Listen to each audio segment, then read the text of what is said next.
dia andeha hiroso avy hatrany isika amin'ny fandaharam-potoana. Ny lanonana androany dia iompana amin'ny fanendrena ny Prime Ministre vaovao, ny lehiben'ny gouvernemanta, araka ny andininy fa 450 ny lalam-panorenana, izay natolotra ny solombavambahoaka maro anisa teo anivo ny antenimieram-pirenena. Ka mialoha izany dia manasa mpanajana na Andriamatoa filohan'ny fanavaozan'ny Repoblikan'i Madagasikara handray ny fitenenana.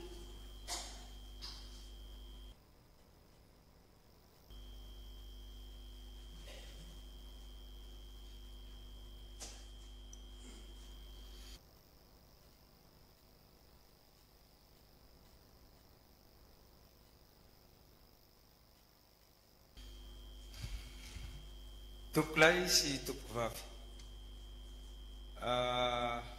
tsy ho tany saiko eto ny voninahitra sy ny toerana tsirairay izay misy atsika rehetra io mba tsisy ho adino,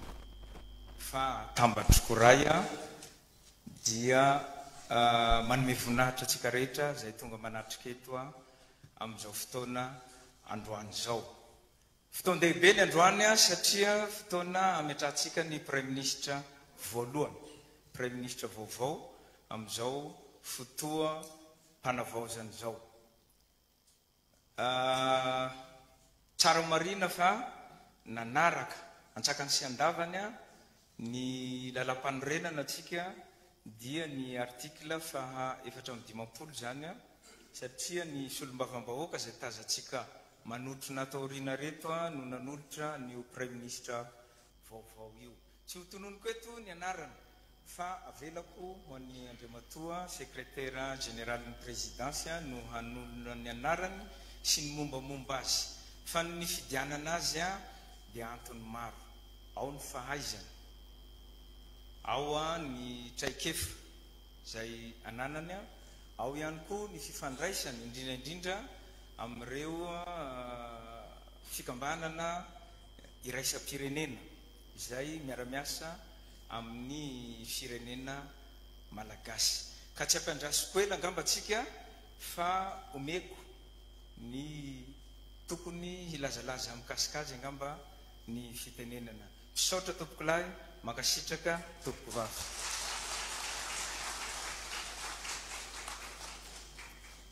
Misaotra indrindra Andriamatoa filohan'ny fanavaozana Repoblikan'i Madagasikara. Izao indray dia manasa n'Andriamatoa Sekretera Jeneraly ny fidiadiana ny Repoblika hamaka ny didy fanendrena ny Andriamatoa Prime Ministre vaovao.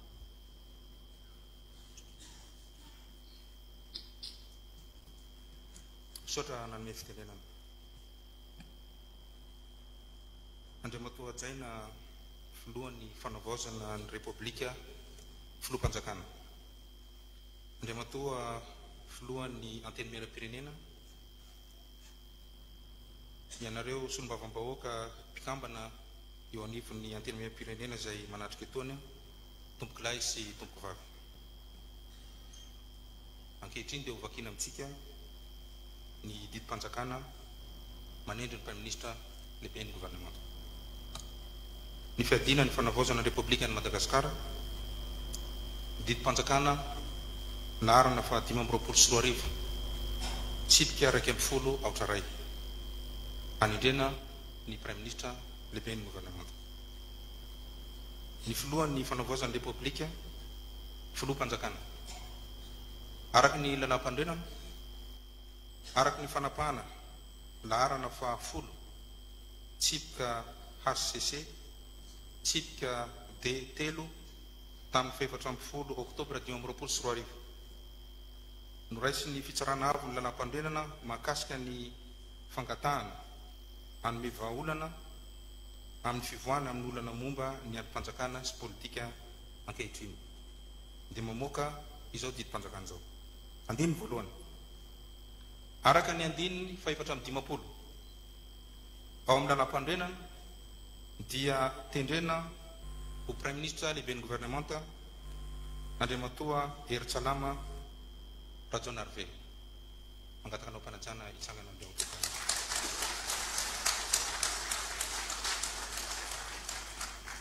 Koa toy izao ny mombamomba azy izay atombotsika amin'ny fiofanana sy ny maro-pahaizana mifanaraka amin'izany.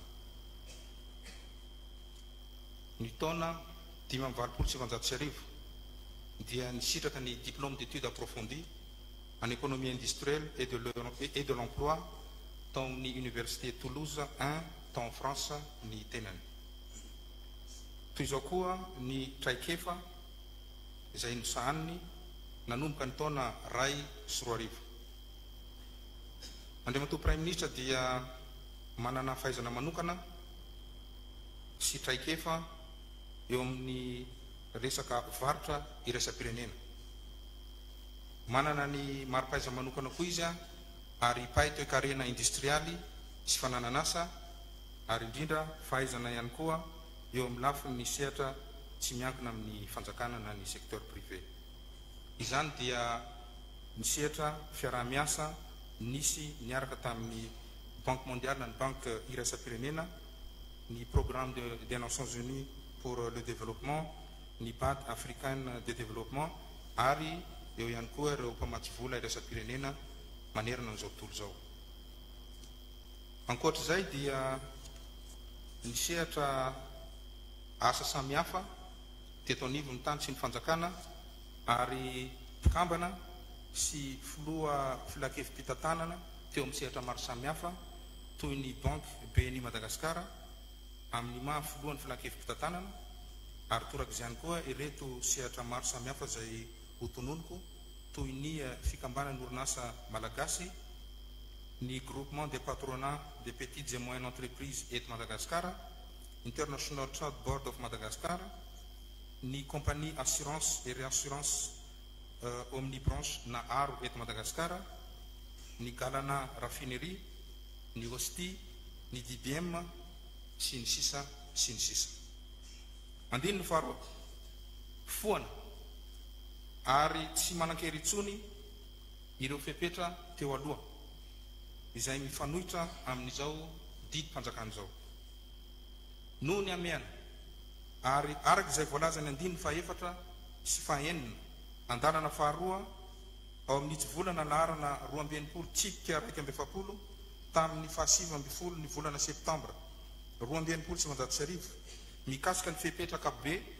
momba ny lalàna ifampitondrana eto toerana sy ny lalàna iraisam-pirenena ifampitondrana isam-batan'olona dia manan-kery avy hatrany izao didim-panjakana izao raha vao vatany vao ampahafantarina amin'ny alàlan'ny fampelezam-peo na fahita lavitra ankoatra ny famoahana azy amin'ny gazety mpanjakana gazetiny Republique ny Madagasikara. Natao teto Antananarivo ny 20 oktobra 2024 ny filohan'ny fanaovozan'ny Republique filoha-mpanjakana Randrianirina Mikael. Makasitraka tompoko.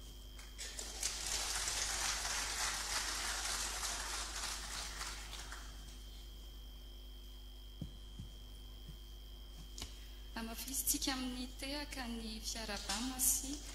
fiara-maintsoa n'Andriamatoa Prime Ministre vaovao lehibe an'ny gouvernement.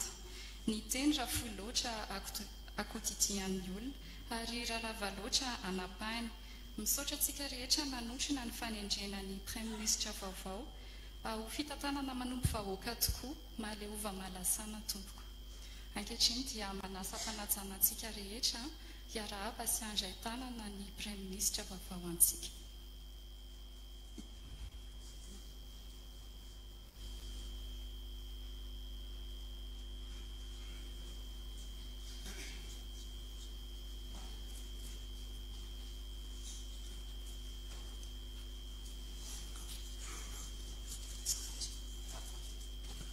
Araka zany hitako lasako vavy dia Andriamatoa Eritsalama Rajaonarivelo no Prime Ministre lehibe ny gouvernement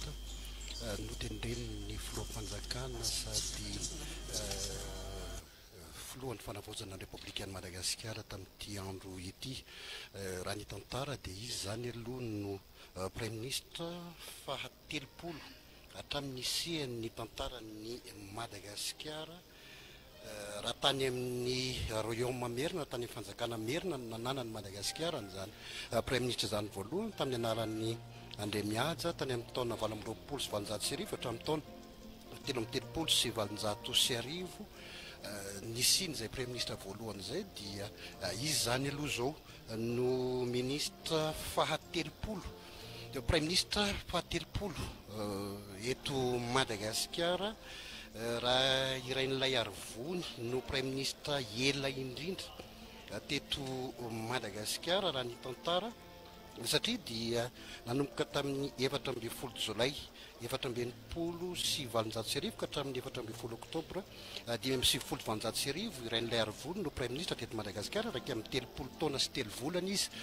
no nitondra izany maha premier ministre izany teto amintsika ny lava indrindra zay teneniko zay fa ny fohy indrindra dia ny premier ministre farany teo Rufin Zafisambo izay nanomboka tamin'ny 9 Oktobra 2022 ary 12 andro ny nateo amin'izay mitoerany maha premier ministre azy izay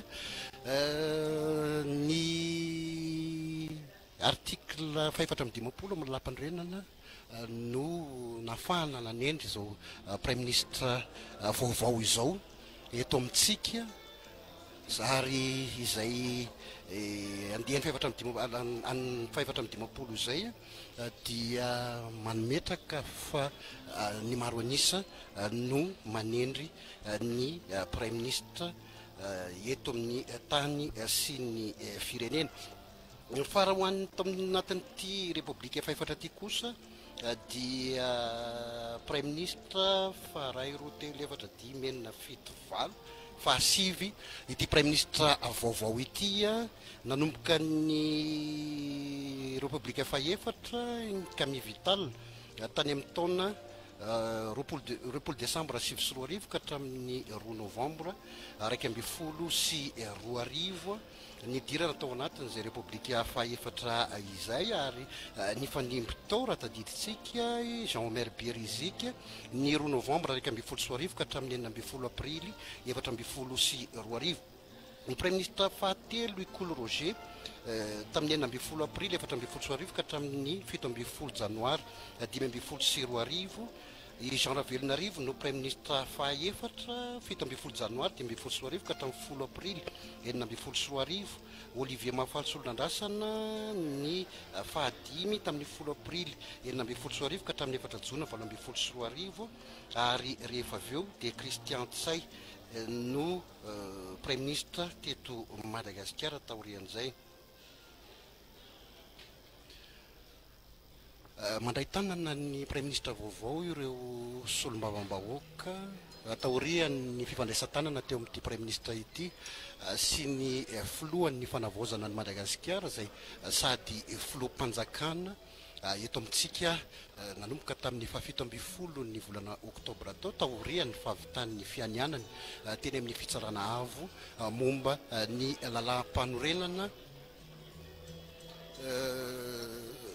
ny tato amin'ity efitrano ity dia saika ireo solombavambahoaka no tena namenony zany efitrano natokana nanononana ny anaran'ny premier ministre izay mazava ho azy fa ny premier ministre zao no mipetraka ny toyany eto amin'ny firenena dia andasany rehetra ihany koa satria raha mipetraka ny premier ministre dia tsy maintsy ho avy ny mpikambana eo anivon'ny gouvernementa izay tafiditra ao anatin'ilay araky ny nambara ny filoham-panjakana teo dia ao tafiditra ao anatin'ny fanavaozana ny Madagasikara avokoa izao rehetra atao izao indrindra ny fanovandravitra eto amin'ny firenena somary tsy de nisy nalala loatra ny fahatongavan'ity premier ministre ity mitsofoka tato anatin'ilay trano teo fa izao zany de fantatra fa olom-baovao tanteraka aloha raha eo amin'ny sehatra ara-politika eto Madagasikara raha ny lalana nalehany sy ny fampahafantarana mombamomba azy izay netin'ny mpandahateny teo saika vory tety avokoa ihany koa reo mpanao gazety izay lina tanteraka amin'izay fanononana ny anarany premier ministre izay verinandray ho atsika raha zao vao mahafantatra fa zao vao manaraka ny télévision malagasy fa izy no premier ministre fahatelopolo teto Madagasikara raha nanomboka tany amin'ny Royaume Merina isika izany hoe le prime ministre farany teo Zafisambo Rufin no prime ministre fa 7 ao anatin'ny tantarany Madagasikara. Andrasan'ny rehetra hoy teo ny fananganana ny gouvernementa manomboka eto satria efa tafapetraka ny filohan'ny fanavaozana ny Republika ny Madagasikara dia tafapetraka ihany koa 3 andro taorian'izay satria raha tamin'ny 17 ny volana oktobra teo no navitany fianianana 3 andro aty aoriana, izany hoe anio 20 ny volana oktobra dia tafapetraka ny prime ministre vaovao eto Madagasikara ao anatin'izao fitondram-panjakana vaovao misy sy mijoro eto amintsika izao. Miazakazaka be ny raharam-pirenena raha tsaivina kely satria raha ny nanomboka tany amin'ny 1 ny volana oktobra tany no nandray ny andraiky ny avy eo anivon'ny Kapsady dia aty amin'ny 20 ny volana oktobra aty, izany hoe 7 andro monja taorian'izay 1 ny volana oktobra izay dia efa tafapetraka ny prime ministre raha 9 andro taorian'ny izay 1 oktobra izay dia tafapetraka ihany koa ny filohan'ny fanavaozana any Madagasikara sady filoham-panjakana amin'ny tantana ny Madagasikara amin'izao fotoana izao. Fanovandravitra no voaresaka matetika amin'izao fitantanana izao, fantatra ihany koa moa ary efa hitantsika fa efa voafidy ihany koa ny filohan'ny antenimieram-pirenena malagasy vaovao ary efa vita ny 20 ny volana oktobra teo ny famindram-pitantanana teo amin'Andriamatoa sy tenandrena Soloniaiko sy Tokely Justin izay nitondra ary filohany izany antenimieram-pirenena malagasy izany teo aloha, izany hoe manomboka miafeno tsikelikely ilay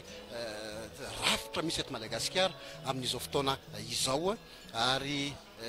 atsahivina nambara tao anatin'ilay fanombohana teo ary netin'ny filoham-panjakana fananaraka ny lalam-panorenana ny fanendrena ny prime ministre nanaraka ny andininy 420 eo anivony izay lalam-panorenana izay mamela malalaka an'ireo solombavambahoaka maro anisa ifidy ny anarana ho prime ministre ao anatin'izao fitantanana izao. Manana traikefa izy raha ny mombamomba azy izay netin'ny secrétaire général ny fiadidina ny Republika teo tao anatin'izay nafahan'izy ireo nifidy sy hametraka an'ity prime ministre vaovao ity. Raha ny tsy liotsofina talohan'ny dirana teto amin'ny lapam-panjakana ny avoloha dia tsy andro ela fa anio ihany dia efa andeha izay fijerena ny ompikambana eo anivon'ny gouvernementa satria maika ny fampandrosoana raha ny vaovao enitra etya dia ary izay ihany koa tsy niandrasana ela ao anatin'izao fanendrena ny prime ministre vaovao eto Madagasikara izao. Mbola mitoy moa ny fandraisana tanana ny fiarabana ataon'ireo solombavambahoaka ireto ny prime ministre vaovao ato amin'ity efitrano eto amin'ny lapam-panjakana ny Iavoloha ity saikitazana eto avokoa ireo lohandohan'ny mpisorona eo anivon'ny politika eto Madagasikara ary indrindra ireo solombavambahoaka maro be izay nameny trano mihitsy androany atao anatin'izay fanendrena izay.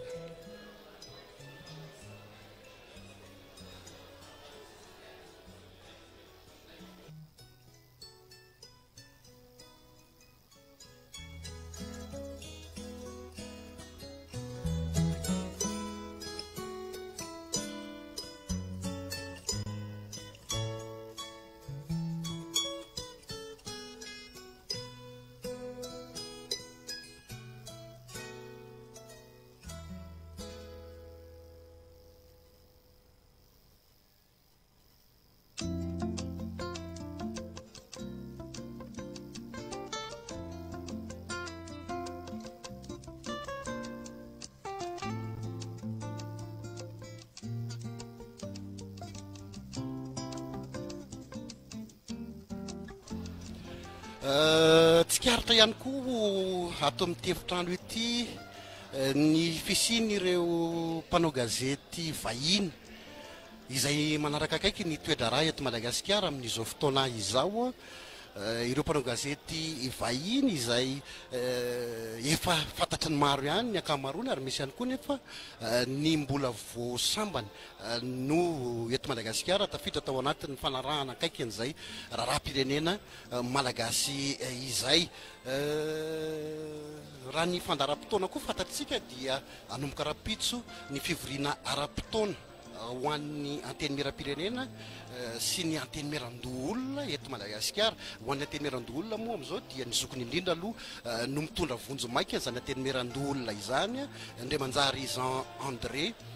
no filoha mpisolo-toerana eo anivon'ny anteny miran-doha olona amin'izao fotoana izao. Raha izay no fakafakaitsika kely dia efa manomboka feno ny any amin'ny rafitra faratampony eto Madagasikara amin'izao fotoana izao, koatra ny filohan'ny fanavaozana ny Madagasikara, ny Republika ny Madagasikara izay filoham-panjakana, dia efa misy ihany koa amin'izao fotoana izao zany ny prime ministre, ny lehibe ny gouvernementa, efa manana ny filohany ihany koa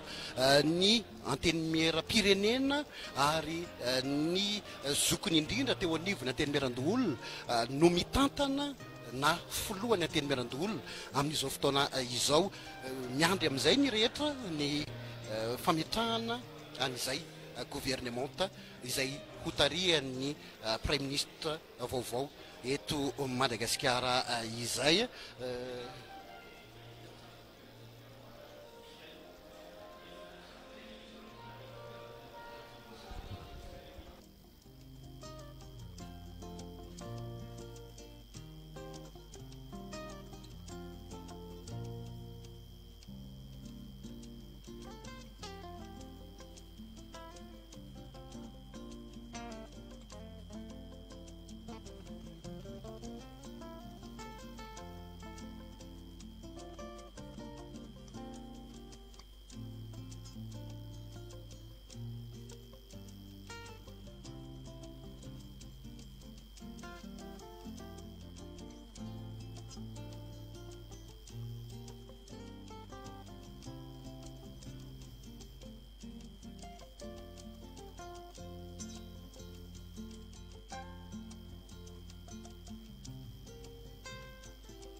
satria mbola mandeha ny fandraisan-tanany ireo sombamahoaka na ny fiarabany anyity premier ministre vaovao ity dia tsara raha iverenantsika hampafantarina hoe izavy ary aloha reo premier ministre izay efa nandalo teto Madagasikara araka ny efa netiko teo dia izany André Mihaja izany no premier ministre voalohany teto amintsika tamin'ny taona 2020 sy 2021 ka hatramin'ny taona 2013 sy 2021 izany hoe 5 taona izy no premier ministre tamin'ny Royaume Merina na tamin'ny fanjakana Merina nanaraka azy tao i Ramiaro tamin'ny taona 13 sy 2021 ka hatramin'ny 10 febroary 2015 sy 2021 7 taona no na premier ministre any Rainiaro tao anatin'izay fanjakany Merina zay i Rainy Voninahitry no premier ministre fahatelo tamin'ny 10 febroary 2015 ka hatramin'ny 14 jolay 2020 na premier ministre zany hoe 12 taona sy 5 volana sy 4 andro no na premier ministre azy teto amintsika ny premier ministre fahaefatra Rainilay Arvony tamin'ny 14 jolay 2020 ka hatramin'ny 14 oktobra 2020 zany hoe raiky amin'ny telopolo taona sy 3 volana nefa nambarako teo moa dia izy ny premier ministre lava indrindra aloha teo amin'ny tantarany Madagasikara ny tao anatin'izay fanjakany Merina zay ihany dia nanimby Rainilay Arvony dia raha mitsimba zafy tamin'ny 10 oktobra 2020 ka hatramin'ny septambra 2020 zany hoe raiky amin'ny 10 volana no na premier ministre azy teo ny premier ministre farany namarana ny fanjakany Merina dia Airasanjy tamin'ny septambra 2020 ka hatramin'ny febroary 7 sy 2020 zany hoe 5 volana no na premier ministre azy avy eo dia araka ny efa fantatsika efa niditra tao anatin'ny fanjanahantany Madagasikara ny premier ministre tao anatiny zany fanjanahantany zany izay tsy voalaza matetika nefa misoratra tao anatin'ny tantarany Madagasikara dia inga i Philbert Tsiranana izay filohan'ny Repoblika voalohany teto amintsika tamin'ny 17 Mey 17 sy 7 ka hatramin'ny 14 oktobra 17 sy 7 tadiditsika angamba zany daty ny 14 oktobra izay fa izay ny nampahafantarana voalohany ny Repoblikan'ny Madagasikara heritaona sy efa-bolana sy 17 andro no premier ministre teto Madagasikara ny Philbert Tsiranana talohany na filohan'ny Repoblika voalohany azy tao anatin'ny Repoblika voalohany premier ministre fahavalo tao anatin'ny Repoblika voalohany i Gabriel Ramanatsoa tamin'ny 20 Mey 2017 ka hatramin'ny 5 febroary 2017 sy 7 ary isan'ny nanamarika ity premier ministre ity izy nametra-pialanana ny démission tamin'ny na premier ministre azy 2 taona sy 9 volana sy 12 andro no na premier ministre azy teto Madagasikara tao anatin'izay tany elanelany zay 20 sy 7 ka hatramin'ny 5 sy 7 izay avy eo dia niditra tao anatin'ny Repoblika faharoa Madagasikara na ny deuxième Repoblika Joël Rakotomalala no premier ministre voalohany tao anatin'izany Repoblika faharoa izany ary premier ministre fahasivy teto Madagasikara tamin'ny 10 janoary 7 ka hatramin'ny 3 jolay 7 sy 7 enim-bolana sy 7 andro no na premier ministre azy ny premier ministre fahafolo dia Justin Rakotoniaina tamin'ny 12 aogositra 7 sy 7 ka hatramin'ny 2 aogositra 7 sy 7 raiky amin'ny 10 volana sy 20 andro no na premier ministre azy teto Madagasikara ny premier ministre faharaiky amby folo sady premier ministre fahatelo tao anatin'ny Repoblika faharoa dia i Désiré Rakotoarjona tamin'ny voalohany volana o 17 sy 7 ka hatramin'ny 12 febroary 20 sy 7 folo taona sy enim-bolana raiky amby folo andro no na premier ministre any Désiré Rakotoarjona ny prime ministre faefatra tao anatin'ny repoblika faharoa mby folo kosa teo amin'ny tantarany Madagasikara dia Victor Ramatra tamin'ny 12 febroary 2024 ka hatramin'ny 9 aogosta 2024 telo taona sy 5 volana ary 17 andro no na prime ministre azy nampiavaka ny ireo prime ministre nifanesy roa ireo moa na Désiré Rakotoarjona na Victor Ramatra dia noho izy ireo samy miaramila tao anatin'izay na prime ministre izany. Ny prime ministre fahatelo amby folo tao anatin'ny repoblika faharoa dia ny Guy Razanamasy tamin'ny 9 aogosta 2024 ka hatramin'ny 7 aogosta 2024 eritaona sy 12 andro no nitantanany teo amin'ny petrahany teo amin'izany toeran'ny prime ministre izany. Taorian'io 2024 io 2024 io Madagasikara dia nivadika tao anatin'ny repoblika fahatelo. Mbola Guy Razanamasy ihany no prime ministre voalohany tao anatin'izany repoblika fahatelo ny Madagasikara izany tamin'ny 7 aogosta 2024 ka hatramin'ny 10 aogosta 2024 12 volana sy 12 andro. Ny taorian'izay dia niakatra ho prime ministre Francisca Ravony izay nanomboka tamin'ny 10 aogosta tena amin'ny 2024 ka hatramin'ny 30 oktobra 2024 roa taona sy roa volana sy 20 andro no na prime ministre azy. Ny taorian'izay ny prime ministre fa 5 dia Emmanuel Rakotovahiny 30 oktobra 2024 ka hatramin'ny 20 Mei 2024 enim-bolana sy 20 andro. Ny prime ministre fa 9 teto Madagasikara dia Norbert Lala Ratsirahonana izay prime ministre teto amintsika tamin'ny 20 Mei 2024 ka hatramin'ny 20 Febroary 17 sy 7 izany hoe 9 volana sy 14 andro no na prime ministre azy mialohany natongavany ho filoham-panjakana tamin'izany fotoana izany. Ny prime ministre fa 17 Pascal Rakotomavo 20 Febroary 17 ka hatramin'ny 13 Jolay 17 eritaona sy 5 volana sy 2 andro no na prime ministre azy. Ny prime ministre fa 20 teto Madagasikara Tantely Andrenarivo nanomboka tamin'ny 13 Jolay 17 ka hatramin'ny 14 Febroary 20 izany hoe telo taona sy 7 volana sy 3 andro no na prime ministre azy teto amintsika. Ny prime ministre fa 7 teto amintsika dia Jacques Silla izay nanomboka tamin'ny 14 Febroary 20 no na prime ministre azy ka hatramin'ny 20 Janoary 20 ny tantanany zany teo amin'ny napetrahany tamin'izany toerana na prime ministre zany efatra taona sy 10 volana sy 20 andro. Ny prime ministre fa 20 dia Charles Rabe Mananjara 20 Janoary 7 ka hatramin'ny 17 Marsa 7 roa taona sy 2 volana sy 15 andro no nipetrahany teo amin'ny toeran'ny prime ministre mbola ao anatin'ny repoblika fahatelo avokoa izany rehetra izany. Ny prime ministre fa 20 teto amintsika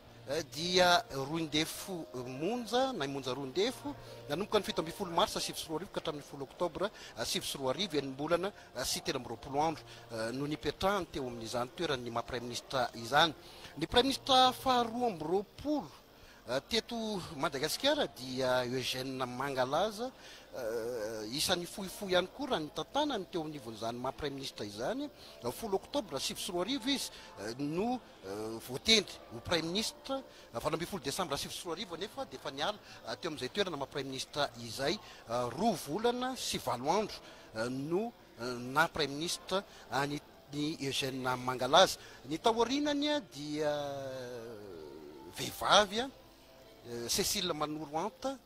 no prime ministre taorinany saingy tsy nisaina moa izay tafiditra tao anatin'ilay isa moa izay natonga azy teo izay tamin'ny 12 Desambra 7 ka hatramin'ny 20 Desambra 7 izany hoe 2 andro no nateo azy ary tsy nitsy voaisa ao anatin'ny fametrahana n'ilay prime ministre teto Madagasikara fa ny prime ministre fahatelo amby roapolo kosa dia Albert Camille Vital zay nanomboka